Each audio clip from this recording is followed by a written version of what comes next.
ใจบ่ได้จากงานนี้ขอผู้ขอบใจมานางในเวทีกำวัดน้ำบ่ลำใจสาวหมอลำบุญยืนนี่ขอส่งใส่ใบสาธาเจ้าภาพไงใจเพื่อนใส่เด็กหวังบอกหวังว่าอีกหายังบ่แล้วอีกไรสิเอิ้นใส่ไปหาไล่ไอ้คนเก่ายังมาแต่งบุญหนุนบัดเองไปบ้า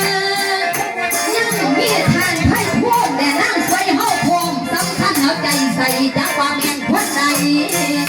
บอกว่าทานไผ่พูดนั่งจะเขียนพูดหน้าเดียวนี้ให้นางเฮา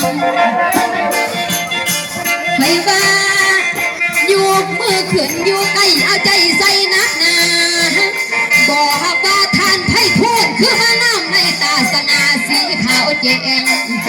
นั่งนี่แย่งเขียนนายใส่ผู้ลีตั้งแต่เก่านั่งมาเจอจวดเจ้าสิขอเบาเก่าจ้าทานไผ่พูดเฮาเอ้ยนี่เมียนว่าพันย่ามานำกันบ่โนขันบาทางนางสวยขันบาบ่ไล่มาสิไปติดไปต่ออย่าก่อนเข้าไปหาให้ขอหยอกแม่นาเวลานั่งมาพอสูดขามาโมให้มานั่งนับกันเขาสั่งสายพัวพันนำกันคักเน่ทักเงี้ยนำกันคักเนี่ยก็ถือเป็นแพ่พี่น้องก็ไล่ขางควรอย่างใดนี่ละยังบ่แล้วทอดีไล่สิเอิ้นใส่คือกันบอกว่ามีสาธาหวมกันตอนนี้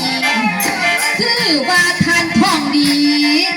แล้วว่านั่งเจียงท้องครอบครัวว่าไล่เอาใจใส่คือกันไล่หวมเป็นสาธากะแตงโมทนารวย